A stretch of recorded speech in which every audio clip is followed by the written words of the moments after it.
So there was this guy in my friend group, and he pulled me aside at a party, and he said to me, "God, Allie, I am so sorry for what happened to you." And I put down my drink, confused, and I said, "What the hell are you talking about?" Because I had no idea. When I was 17 years old is when my story truly began. I started off the summer before my senior year of high school with a pretty routine schedule. In the morning, I would take a few pills that supposedly gave my brain the serotonin that it needed because it couldn't produce enough of it on its own. During the day, I would explore Minneapolis with my friends. We would take pictures of people and places and things, and I loved how it felt like I was capturing their story behind my camera. But then at night, my depression and my anxiety always got to be just a little too much. And so my friends and I would buy cheap booze and drink until all of our problems were forgotten about. It was a night in the middle of August. The guy that I had been dating for about a year had left for college, and my friends and I decided that I just needed a night of drinking to forget about the breakup. So we went to a party, and we started drinking. And shot after shot after shot, I downed that alcohol until I drank an entire liter of vodka by myself. I then decided to text a guy in my grade, let's call him Ian, who I had heard thought I was cute. And I texted him and I said, "Hey, do you want to come to this party?" And he replied pretty quickly and said, "No, but I could come pick you up instead." My vision was blurring, but I somehow was able to type, "Yeah, sure." A few minutes later, his car pulled up in the driveway, and I went outside and stumbled into the passenger seat. The world outside my window flew by. I didn't even think to ask where we were going. The door of an empty house was broken into, and I was led into a basement. The last thing that I remember was my head hitting the wall behind me and feeling his body on top of me. I woke up the next morning, and I was back at my friend's. And I asked her, "What happened to me last night?" And she said, "Al, I've never seen someone that drunk before." Ian had left me alone in her driveway, her older brother having to carry my limp body into the house. I was foaming at the mouth, and my eyes were rolling back into my head. I was disgusted. I went back to my parents' house that morning and slowly took off my clothes to get into the shower, and I noticed that my underwear were missing, but I didn't know where they had gone. And I also saw thick black bruises covering my upper thighs. And so I texted Ian and I said, "Just be honest with me, what happened?" He said, "Don't worry, nothing happened, we just made out, and then I dropped you off because you were far too drunk." It wasn't until 2 weeks later that I had learned what had actually happened that night. And that's when this guy came up to me at this party and said, "I am so sorry for what happened." And he then proceeded to tell me how Ian had been bragging to all of his friends that he had gotten to have sex with an unconscious girl, and it was crazy great. And that girl was me. My mom saw the black bruises on my thighs, forcing me to tell my parents about what had happened to me, and then we went to the police to report. But like wildfire, my entire school found out that I was trying to press charges. My case was eventually dropped because of lack of evidence. And then the rest of high school was hell. My days were spent having panic attacks in the arms of my best friend in the hallway. My peers would walk by me and say, "Hey, slut, what's up?"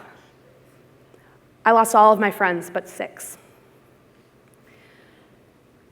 To say high school was hell would be an understatement. This past August marked 4 years since a sober man decided that my body was his to do what he wanted with. And up until last spring, my life, my story, was my worst nightmare. But then things started to change. In the spring of 2015, a woman named Chantel Baxter, who is the founder of B Bangles, she called me and she said, "I met your dad, and I heard that you have a story, and I want you to tell it to me." And so I told her everything that I just told all of you. And at the end of our 45-minute conversation, she asked a very simple question. And she said, "Allie, I think your story could help other people. And I want you to put it on the internet. I burst out laughing because I thought, why would I ever want this event in my life, something that I never told anybody? Why would I want that on the internet? And maybe it was her adorable Australian accent or her witty charm, because I said yes. Last October, my story went viral on BBangle's website. And at first, I was extremely relieved because I thought to myself, okay, I'm done now. My story is out there, everyone knows, and now I can move on. I can forget about that night.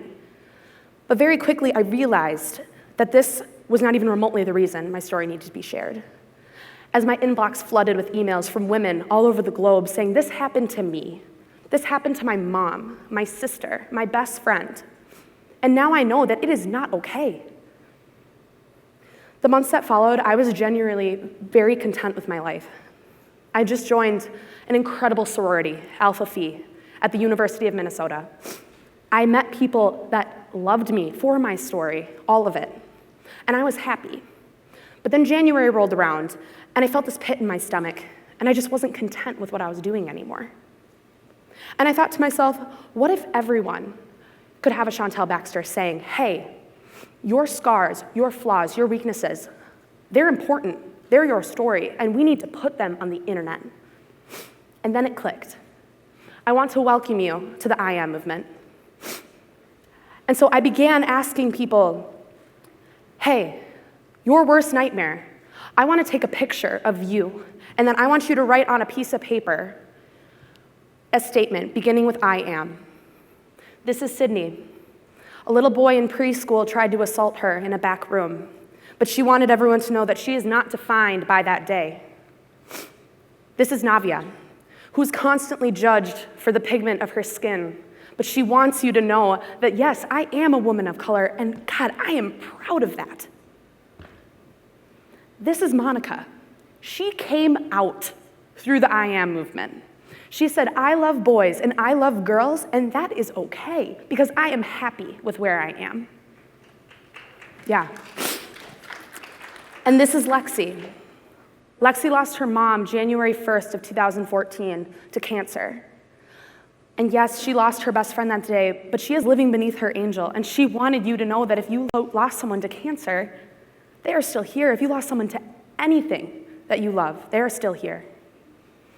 The I Am movement started to take off throughout Greek life at my school.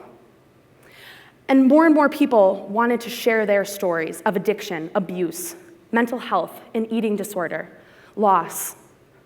Simply, there was even a girl who didn't know what major she wanted to pick in college.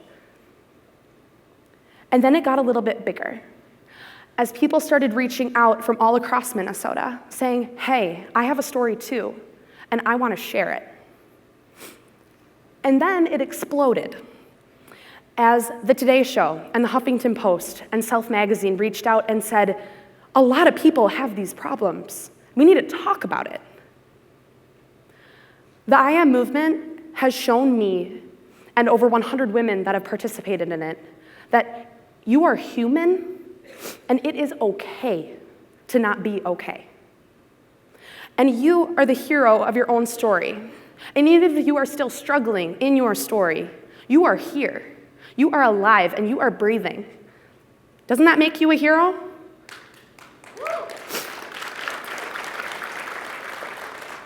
And I want you to think about the fact that no story is unimportant. Your story is your own, and you are the star of that. And so your weaknesses, don't label them as weaknesses. I could have let the worst night of my entire life, I could have let that define me. But instead, it's what I want to talk about for the rest of my life.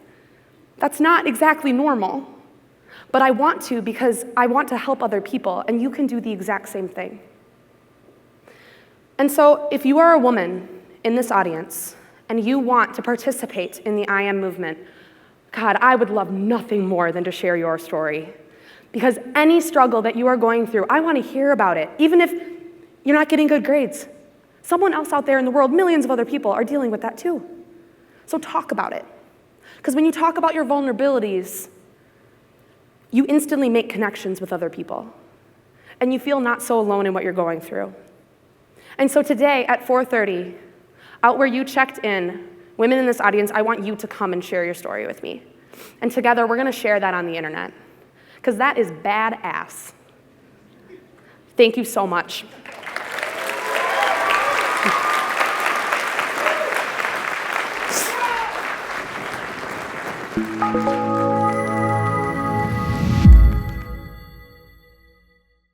The Hero Roundtables are the global events that ask the question, what is a hero? You've just seen one hero talk. To find more and join the conversation, visit our website or social media.